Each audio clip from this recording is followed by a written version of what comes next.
Anything else to add to the NHL season so far that you've I noticed? would like to say, did you see their second game? No. They played my Rangers. They won 6-5 in overtime. That wasn't the main thing of the game. The fights was the main thing. Oh, yeah. And the first period was peppered with fights. The second period also had fights, but there was one play where the Utah goalie is coming up to play the puck. Open season, man. The Ranger guy just cleaned his clock.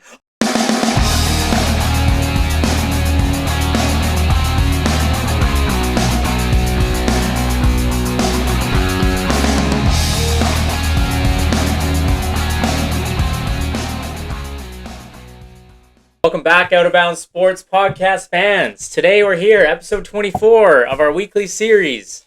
My name's Cody. I'm your host. He's your host, Don.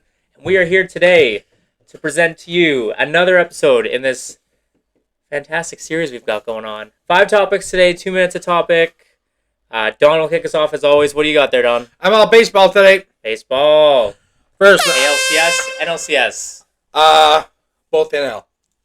Maybe I'll briefly touch But everything's decided now. We know Yeah. what the games are. Yeah. So, I'd like to talk about the Miracle Mets. Looking good. You know, I like how on the last day of the season they had to play a doubleheader, and the only way they got in is if they won one of those two. Yeah. They won the first one and got it out of the way. Pressure's off. They just keep coming back.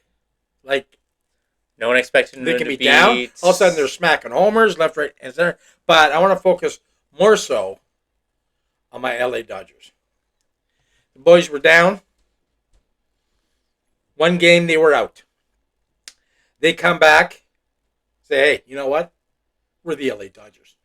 Not only did they beat San Diego the last 2 games, they shut them out the last 2 games. 10-0 and 3-0? 10-0 and 2-0. 2-0. And poor Yu Darvish, eh? If you put him in a game that's a must-win, he seems to lose. Yeah, poor San Diego Padres. But, you know, I didn't really care, per se, if it was LA or San Diego, because they're both really good teams. But after game 2, I was cheering for San Diego to get their ass handed to them. Because the players were mocking the fans, in particular, Tatis Jr., you little prick. And so, to him, I say, you know what? For someone who was suspended 80 games for taking PEDs and who will never be in the Hall of Fame no matter what you do, yeah, I wouldn't be mocking anybody. What was he mocking the fans for? He was crying because it was out of hand score, and he was making fun of. He was being an absolute prick about it. My. So, anyways, good luck because you're never getting in the Hall of Fame, bitch. It's aggressive. All right, we'll move on to college football. Ashton Jeanty, having quite the season for the running back from Boise State. They're sitting at 5-1 right now. He's averaging 217 yards. Oh, no, sorry. He had 217 yards against Hawaii yesterday, 31 rushing attempts, and a touchdown. On the season, he's at 1,200 yards, 9.9 is his average run, and he's looking like the front runner for a potential Heisman. Now, quarterbacks have won the Heisman 12 of the last 14 years. The only exceptions were the Alabama running back, which was none other than Derrick Henry, and Devonta Smith, the Eagles receiver right now. So he's having quite the historic year right now. I think the single season rushing record was Barry Sanders, 2,600 yards in 1988. And Derrick Henry's Heisman season saw him run for 2,200 yards. So he did make a statement. He said, if I don't rush for 2,000 yards, he's cutting off those dreads. So I think he's working hard. He doesn't want to get those dreads cut off quite yet. But quite the few. I was looking at the list. Like 25 players have ran for over 2,000 yards plus. So I think it goes all the way down to 29. So 29 yards have had 2,000-yard seasons. Don doesn't remember to turn his phone off sometimes. That's all right. He's got 2 phones, so it's hard to keep track of everything. But yeah, quite the season for him. What happens when you get 2 phones? You're so popular, you got to have 2 phones. College football is looking good. Colorado lost last night, yesterday as well. And yeah, another exciting season. I did not end up seeing the result for the Ohio State game. Ohio State and Oregon. But, I'm just going to add quickly. Did you say the play between Penn State and USC? I did not. If you want to see it, it's on the Out of Bounds channel in the shorts. The tight end, Tyler Warren. He's at the end of the line, right? He's the guy snapping the ball. He snaps to the backup quarterback, who throws backwards to the starting quarterback, who throws to the end zone, and Tyler Warren catches the touchdown. Wow. Sick. Yeah, that is sick. Well, I'll check that out. All right.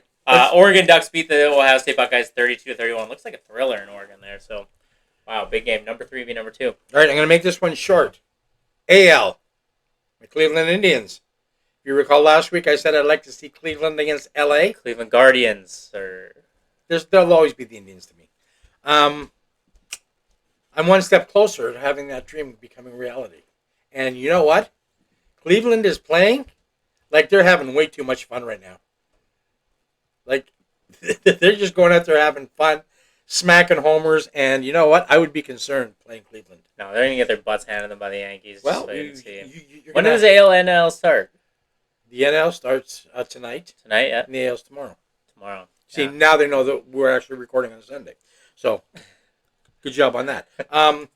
Yeah, so I think that should be exciting. I'm really looking forward, though, to the Dodgers and the Mets.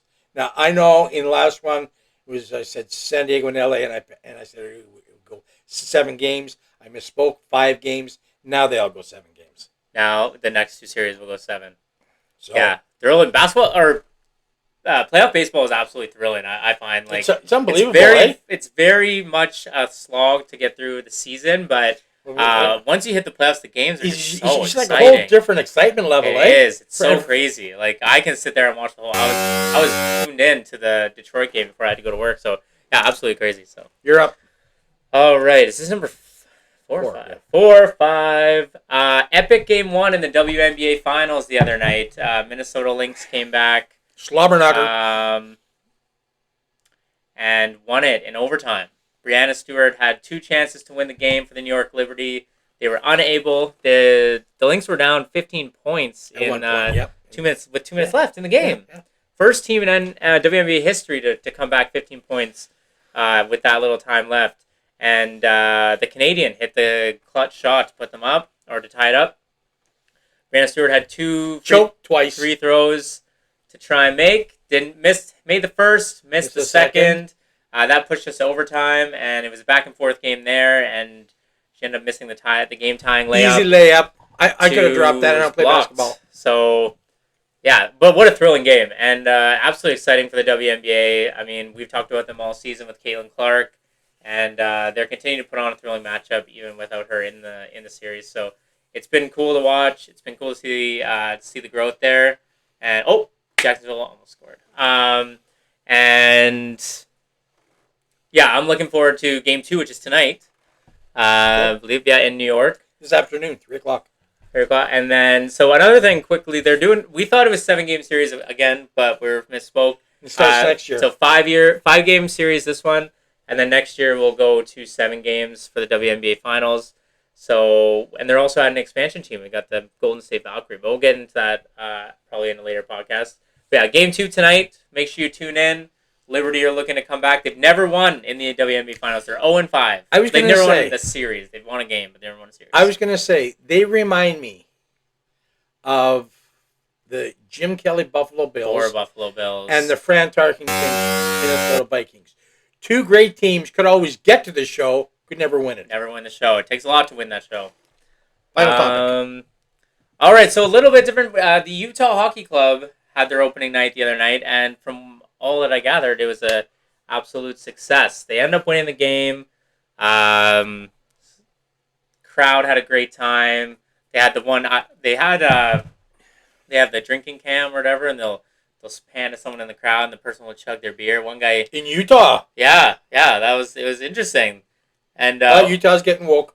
One guy filled his vintage Jordan, filled his beer into his pours beer into his Jordan and chugged the beer out of there.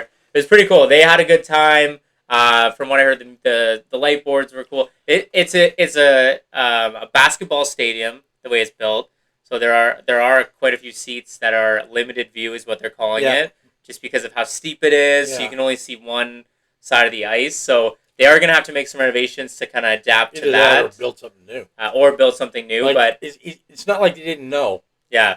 Let's get shovels in the ground, kids. But 16,000 people packed the stadium, and it was exciting. Dylan Gunther scored the franchise's first goal to open up for their season, and looking forward to seeing that. Utah Hockey Club, great job with like a small turnaround. Like Seattle had a couple of years to kind of gauge the fan experience. I didn't realize how much research they did into putting into how do the sports fans like or watch the game and interact in the game and all that stuff. So touchdown Jacksonville, let's go. They had 6 months, the Utah Hockey Club, from when Arizona folded. So anything else to add to the NHL season so far that you've noticed? I would like to say, did you see their second game? No. They played my Rangers. They won 6-5 in overtime. That wasn't the main thing of the game. The fights was the main thing. The first period was peppered with fights. The second period also had fights, but there was one play where the Utah goalie is coming up to play the puck. Open season, man. The Ranger guy just cleaned his clock. All of a sudden, someone comes, bam, bam, bam, start beating the crap out of it. Oh, it was a whole game full of fights. Did you catch any of that? You were watching the game, yeah.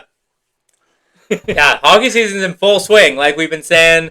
And the final thing I would like to say, if you recall, last year I said Edmonton will never win a Stanley Cup as long as they have Stuart Skinner in goal. First game of the season, he gets pulled out after letting in 5 goals in 18 shots. Yeah, he also let in another couple goals yesterday, or 3 goals. No, he didn't play yesterday. He didn't play against the Blackhawks? Oh, they had the other guy. They just started the backup because they were already sick of his shit one game into the season. Yeah, so Edmonton Oilers, season favorite, or Stanley Cup favorite early Not mine. 0-2. They're starting off slow, just like they did last year. So, Austin Matthews also yet to score a point for the Leafs. Don't worry about him. He'll get his stuff. All right. Anything else to add there? No. Wrap it up here. Episode 24. Now, let's hurry up and speed so you can watch the football game instead of commenting during the fucking video. Another great episode, guys. Episode 24. Episode 25 coming at you next week. We'll be switching this series a little bit different in a couple weeks, so stay tuned for that. But we'll keep rolling with what we've got for now. And CFL video coming out later in the week as well. That season's coming to a close. All playoff spots have been locked in, but we'll get into that. So stay tuned for that video. If you like this video, smash that like button and make sure you hit subscribe so you can see all of our other videos. We got tons of highlights for you up there. All the best plays. We talk about all sports all the time, and we'll be here. We'll be here next week. So, Don, see you later. Take it easy, guys.